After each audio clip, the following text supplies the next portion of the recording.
Secrets of God's में मैं सिद्धार्थ ब्रह्मभट्ट आप सभी का एक बार फिर से स्वागत करता हूँ।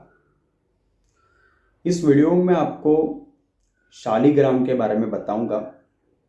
कई व्यूअर्स ने मुझे शालिग्राम के ऊपर वीडियो बनाने के लिए कहा है, इसलिए मैं वीडियो बना रहा हूँ। देखिए, शालिग्राम क्या होता है, उसका महत्व क्या है, उसकी पूजा क्यों करनी चाहिए, कितने उसके प्रकार होते हैं, संपूर्ण शालिग्राम किसे कहते हैं, ये सब इस वीडियो में आपको बताऊंगा। अगर आप हमें इंस्टाग्राम पे फॉलो करना चाहे तो कर सकते हैं, डिस्क्रिप्शन बॉक्स में हमने लिंक दी हुई है। देखिए, सनातन धर्म में विग्रहों की पूजा करने का विधान है, ये बात आप ध्यान में रखिए।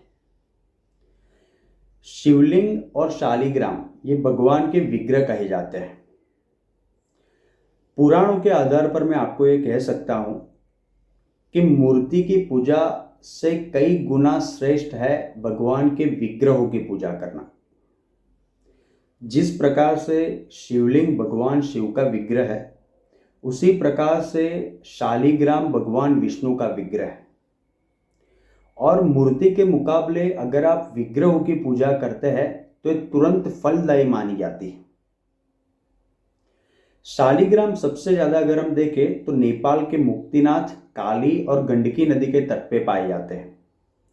काले, सफेद और नीले शालिग्राम इसे दुर्लभ शालिग्राम कहते हैं, जो आसानी से नहीं मिलते। सबसे दुर्लभ जो शालिग्राम होता है वो ज्योति युक्त शालिग्राम होता है, जिसमें ज्योति दिखाई देती है। लेकिन ये जो शालिग्राम है वो समझ लीजिए कि हजारों में एक होता है, बहुत ही मुश्किल से ये मिलता है। अभी पूर्ण शालिग्राम किसे कहते हैं, जिसे भगवान विष्णु का पूर्ण रूप माना जाए। जिस शालिग्राम में भगवान विष्णु के चक्र की आकृति अंकित होती है, उस शालिग्राम को पूर्ण शालिग्राम कहते हैं। और उसकी पूजा करना, उसको घर में रखना सर्वश्रेष्ठ है। अलग अलग शालिग्राम को भगवान विष्णु के अलग अलग अवतारों से जोड़कर देखा जाता है।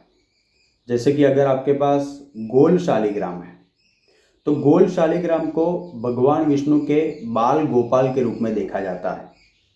अगर मछली के आकार का शालिग्राम है तो उसको भगवान विष्णु के मत्स्य रूप से जोड़कर देखा जाता है। कुछ शालिग्राम ऐसे भी होते हैं जो कच्छप यानी कि कछुओं के आकार के होते हैं, उनको भगवान विष्णु के कच्छप या कूर्म अवतार कहा जाता है।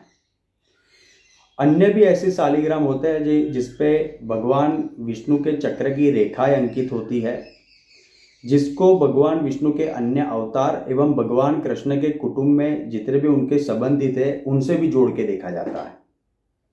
तो इस प्रकार से शालिग्राम के अलग अलग प्रकार होते हैं। कुल मिलाकर ऐसे 33 प्रकार के शालिग्राम होते हैं और उसमें से 24 प्रकार के शालिग्राम को भगवान विष्णु के अवतारों के साथ जोड़कर देखा जाता है, यानी कि उनके अवतार के रूप में माना जाता है।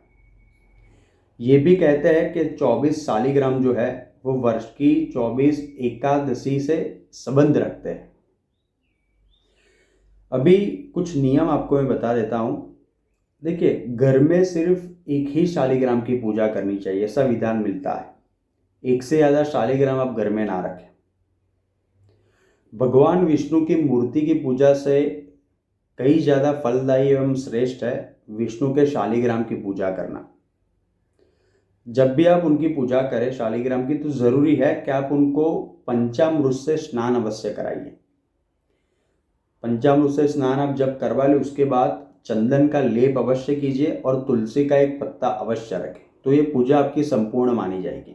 भगवान विष्णु की पूजा तुलसी के बिना कभी भी संपूर्ण नहीं मानी जाती। जिस घर में शालिग्राम का पूजन होता है उस घर में लक्ष्मी का सदैव वास रहता है। कभी भी लक्ष्मी आपके घर से जाएगी नहीं अगर आप शालिग्राम की पूजा करते हैं। शालिग्राम की पूजा करने से वैष्णव पुराणों के अनुसार मनुष्य के अगले और पिछले जन्म के सभी पाप नष्ट हो जाते हैं। शालिग्राम जो है उसकी पूजा सात्विकता से करनी चाहिए, ये सबसे पहली शर्त है, ध्यान में रखिए। क्योंकि शालिग्राम खुद सात्विकता का प्रतीक है। भगवान विष्णु खुद सत्व स्वरूप है, इसलिए शालिग्राम की पूजा करते हैं तो आचार विचार की शुद्धता रखना, खास करके विचारों की शुद्धता रखना, शारीरिक शुद्धता रखना, मांस का सेवन, मदिरा का सेवन ये बिल्कुल नहीं चलेगा अगर आप शालिग्राम की पूजा करते हैं या तो करना चाहते हैं। तो इस प्रकार से शालिग्राम का महत्व है। कहते हैं कि जो भी मनुष्य नित्य रूप से शालिग्राम की पूजा करता है, मृत्यु के पश्चात भगवान विष्णु के धाम को वो अवश्य प्राप्त होता है। धन्यवाद। आप हमारे चैनल पे सब्सक्राइब करें, अपने कमेंट्स दीजिए और बेल आइकन आप ज़रूर प्रेस करें। इंस्टा पे भी